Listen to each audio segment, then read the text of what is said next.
요 며칠 제가 참 개인적으로 감사하고 기쁜 그런 한 주간, 지난 한 주간을 좀 그렇게 보냈던 것 같아요. 바다에 가면은 진주 조개가 있잖아요. 진주 조개를 보셨나요? 예? 예. 저는 중국 가서 한번 봤는데 뭐 홍합 같은 건데 홍합보다 한 몇십 배 크더라고요. 근데 그 손바닥 같은 그 속에다가 이게 아마 이제 심어놨나 봐요. 이제 양식이죠. 예. 그걸 이제 딱 열면은 저는 하나 들었을 줄 알았어요. 그 안에 여러 개가 들어있는 거예요. 여러 개 심어놔서 아마 양식하느라고 이렇게 키우나 봐요. 근데 그 중에서 좋은 거는 거기 있을까요? 없을까요? 예, 없어요. 그냥 길거리에 그게 그냥 관광 상품으로 이렇게 팔아요. 뭐 얼마 되지도 않아요. 그 천연 진주에도 이렇게 모양새가 이렇게 좋지 않으면 이게 뭐 목걸이나 이렇게 만들어서 이렇게 그 중국 뭐 시장에서 이렇게 팔더라고요. 근데 진짜 진주인데 진짜 뭐 양식이기도 하고 뭐 아닌 것도 있고 그런데 진짜 진주인데도 그렇게 뭐 별로 비싸지 않아요. 우리 돈으로 1,000원이면 아마 팔지 않아 살 거예요. 진짜 진주. 한 보따리 사갖고 와서 풀면은 돈 될 것 같지만 이미 벌써 그렇게 한 사람들이 수도 없이 많아서 별로 그게 돈 되는 일도 아니더라고요. 근데 제가 요 근래 그걸 본 게 있으니까 또 이제 떠오르는 게 있잖아요. 바닷속에 진짜 귀한 진주 알 하나를 품은 알 하나가요. 알 한 개가 크고 동그라면 동그랄수록 또 그 색깔의 빛깔에 따라서 가치가 천지 차이더라고요. 천지 차이예요. 어떤 가게에 진짜 한 가마니로 있는 진주 한 가마니 그 쌀가마니 하나 정도 되는 가마니 한 가마니가 하나의 값도 안 되는 그런 것도 있는 거예요. 근데 제가 지난주에 그 진주를 하나 찾았어요. 얼마나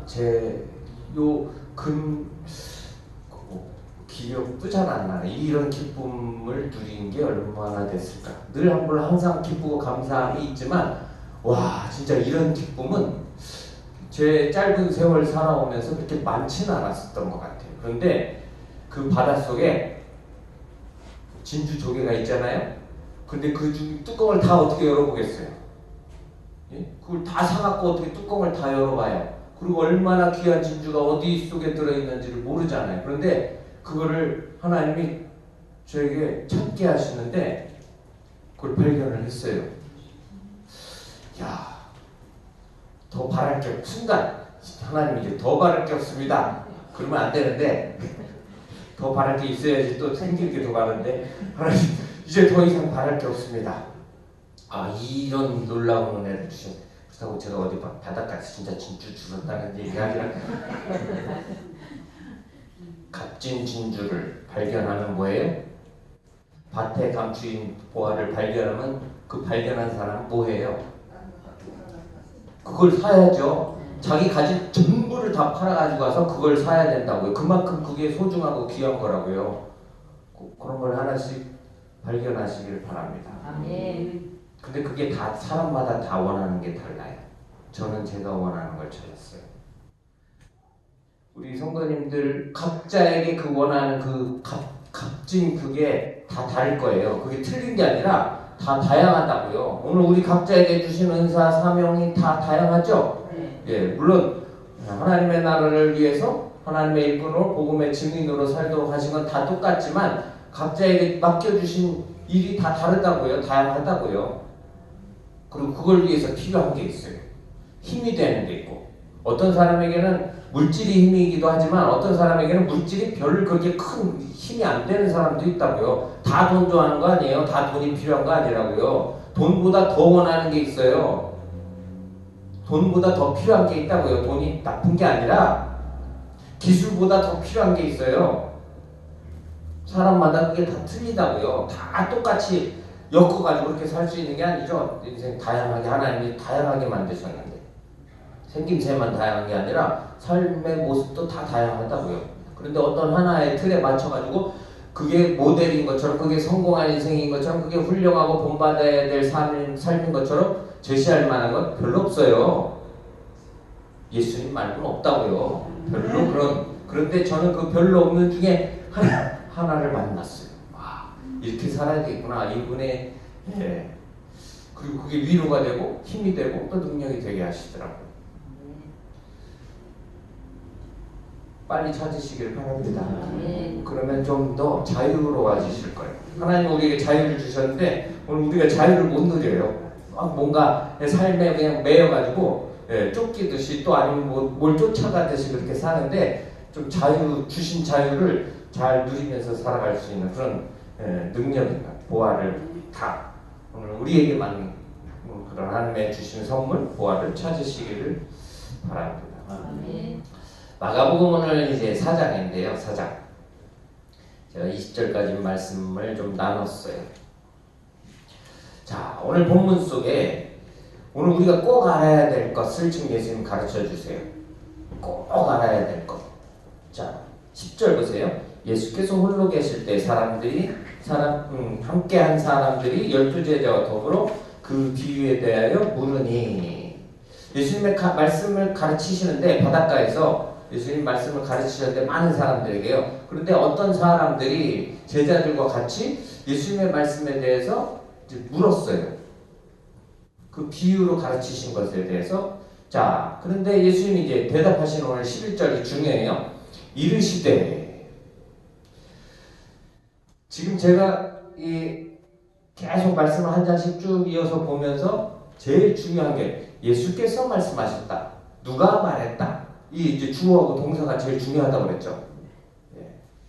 그리고 거기에 이제 그 내용이 있는 거죠. 누가 또 어떻게 말씀하셨는지에 대한 내용은 이제 그 다음이고. 근데 이제 누가 말씀하신 거예요?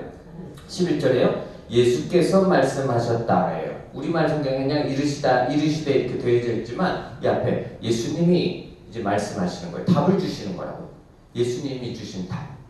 오늘 이 4장에서 예수님이 답으로 주신 것. 비유로 가르치신 게 있고 이제 답으로 주시는 내용이 있어요. 비유의 내용도 중요하지만 이 답이 중요해요. 자, 하나님 나라의 비밀을 너희에게는 줬다. 하나님 나라의 비밀이 있대요. 하나님 나라의 비밀이 있어요. 그런데 그 비밀을 누구에게요? 너희에게는 주었다. 오늘 이 묻는 이들에게 너희에게 줬다라고 말씀하세요. 그런데 외인에게는 모든 것을 비유로 하신다. 그 외인들, 너희가 아닌 외인들은 뭐예요? 하나님의 나라의 비밀을 받지 못한 자들이 있다라는 거예요. 너희는 하나님의 나라의 비밀을 받은 자다. 그런데 받지 못한 자들이 있다. 그리고 12절 보세요. 그들은 누구예요? 외인들이에요. 받지 못한 자. 하나님의 나라의 비밀을 받지 못한 자들은 보기는 봐도 시력이 있어요. 그럼 봐요. 여기 같이 살면서 본단 말이에요. 그런데 보아요? 알지 못한대요. 듣기는 듣는데 깨닫지 못하고 돌이켜 죄사함을 얻지 못하게 하려 함이라 라고 말씀하세요. 자, 하나님 나라의 비밀이 있어요. 그런데 누구에게는요? 너희는 누구예요? 우리겠죠? 외인. 예수님을 믿고 따르지 않는 자들이 있다는 거죠. 믿고 따르는 자들이 있고 믿고 따르지 않는 자들이 있어요. 자, 오늘 우리에게는 뭘 주셨대요? 비밀을 주셨대요. 하나님 나라의 비밀. 하나님 나라의 비밀은 뭘까요? 하나님의 나라 비밀이 지금 오늘 여기 이제 비유로 가르치신 거예요. 비밀이 뭐냐면 오늘 비유로 오늘 우리에게 가르쳐 주신 내용이라고. 그리고 이것을 너희에게는 알게 하시고 깨닫게 하신다는 거예요. 오늘 우리에게 깨닫게 하시겠죠. 우리를 알게 하신다고요. 오늘 이 말씀이 오늘 비유로 가르치신 내용이 설명해 주신다고 그렇게 다 믿고 깨닫는 게 아니라 예수님 말씀을 들었다고 해서 성경을 읽어서 눈으로 봤다고 해서 다 듣고 믿고 깨달아지는 게 아니라고요. 듣고 믿고 깨달아지는 게 뭐예요? 은혜예요. 그게 은혜라고요. 그게 엄청나게 큰 은혜예요. 다 믿고 듣고 믿고 깨닫지 않아요. 그렇지 못한 자들이 있다고요. 인생은 딱 두 종류의 인생이 있다고 그랬어요. 예수 믿는 삶, 예수 안 믿는 삶. 인간은 딱 두 종류밖에 없어요. 예수를 믿는 삶과 안 믿는 삶. 그런데 예수 믿는 삶 안에요. 예수를 믿는 삶 안에 오늘 예수를 믿는 삶과 안 믿는 삶의 이야기를 하시는데 이제 교회 안의 삶에도 인생이 나눠지는 이야기를 하시는 거예요. 오늘 이 본문 안에서 교회 안에 우리는 당연히 다 예수를 믿는 사람들만 있을 거라고 생각하잖아요. 아니라는 가르침을 오늘 여기서 주세요. 교회 안에, 예배당 안에 모여있는 사람들 중에 다 예수님을 믿고 따르는 사람들이 있는 게 아니라는 것. 그게 오늘 비유에서 말씀하신 거예요. 오늘 비유를 통해서 오늘 우리에게 가르치시는 것이라고. 자, 하나님의 나라의 비밀이라는 게 헬라어 미스테리오, 영어로 미스테리라고 그러죠. 미스테리. 이거 뭔지 잘 모르겠다. 그런데 이 비밀이라는 것은 전에는 감춰져 있었어요. 하나님의 나라의 비밀이 전에는 감춰져 있었다고요. 알 수가 없었어요. 알려고 한다고 알 수 있는 게 아니라고요. 하나님이 감춰 놓으셨어요. 그러니까 비밀이죠. 우리 세상에, 우리 여기 안에 비밀이 있어요, 없어요?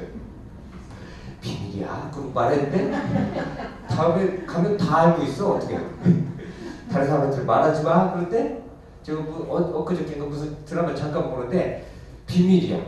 아들이 뭐 병 들어갖고 저기 사고 나갖고 어떻게 집에 와 있는데 비밀이라고 어떻게 아무도 모르는데 어떻게 누가 한 사람이 보고 갔는데 그 마을 사람들 전부가 다 알아. 요거 꼬마 애들까지 다 알아버렸어요. 그런데 하나님의 나라의 비밀은 하나님이 감추신 거죠. 비밀은 하나님이 감추신 거예요. 그러면 알 수 있어요, 없어요? 예, 알 수가 없어요. 전에는 감춰졌는데 이제는 뭐예요? 예, 이제는 보여요. 하나님이 나타내신 것이죠. 자, 오늘 하나님의 나라의 비밀 11절에 말씀하는 하나님의 나라의 비밀은 특별한 계시가 있어야지 이 비밀이 밝혀져요. 다른 것으로 알 수 없어요. 특별한 계시가 있어야지만 그 비밀을 알 수가 있다고요. 특별 계시는 뭘까요? 예, 특별한 계시는 일반 계시가 있고 특별 계시가 있죠. 신학적으로 그런 게 구분하는 게 필요가 있는 이유가 있어요. 왜냐하면 일반 계시를 다 특별 계시라고 생각하는 사람들이 너무 많거든요. 내가 하나님 앞에 직접 들었어. 직통 계시라고 하죠.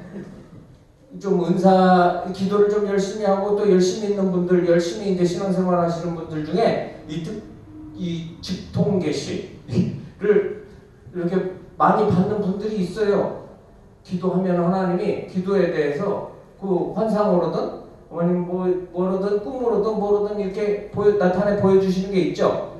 그건 특별 계시라고 했어요. 일반 계시라고 했어요. 예, 그 일반 계시예요. 제가 신학 같이 공부했던 7년 같이 공부했던 참 가깝게 친하게 지냈던 그 이제 저보다 이제 나이 좀 많으신데 그 목사님이 저한테 어느 날 선물로 그 목사님이 항상 저한테 책을 선물로 주세요. 항상.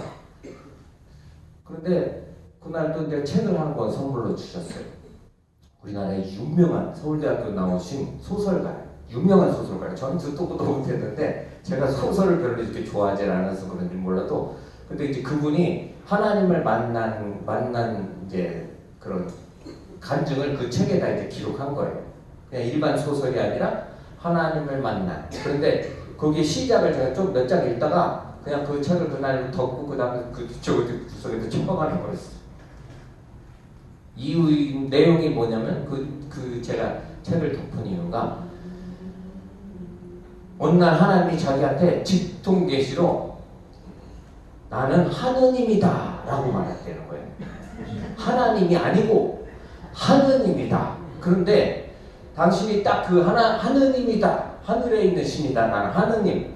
그런데 그게 자기가 직접 들었잖아요. 직접 들었대요. 뭐 보고 들었대요. 하나님으로부터 직접 직통 계시로. 근데 한국 교회가 바꿔야 된다는 거예요.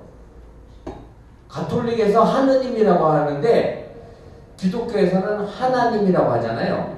그래서 천주교에서 하느님이라고 하니까 기독교가 그걸 받아들이지 않는다는 거예요. 하느님이 맞는데.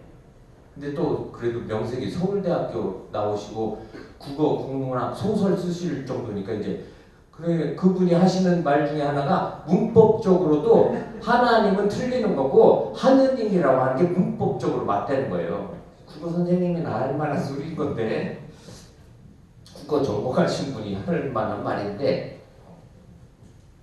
그러면 여지껏 지금 우리 기독교 신학생활 하면서 믿음의 선배들 또 하나님의 말씀을 연구하고 한 사람들은 저기 문법을 몰라하고 하느님이라고 안 하고 하나님이라고 했겠어요. 무슨 계시예요? 당신은 그걸 특별 계시라고 생각하는 것 같아요. 그러니까 다 바꿔. 한국의 개신교는 전부 하느님이라고 바꾸는 게 맞다고 거기다 그렇게 용감하게 그렇게 쓰는 거죠. 무식하면 용감하면 되니까. 당신은 무식하다는 생각이 잘 안 들겠지만 그리고 또 다른 사람들 제가 오늘 예배 앞에 기도하면서 이제 찬양하는데 왜 내가 이렇게 기가 잘한 기를 죽지 않을까? 어디 뭐 부러운 것도 별로 없어요 사실은. 그리고 기가 잘 안 죽더라고요. 근데 제가 기 죽지 않는 이유를 오늘 알았어요. 확실하게. 전에는 확실하진 않았는데 내가 이 교만함이 충만해서 그럴까 그랬더니 그거 아니더라고요. 저는 그렇게 교만하지 않아요. 저를 잘 아시는지는 모르겠지만 저는 그렇게 교만하지 않다고요. 저는 다른 사람들을 이렇게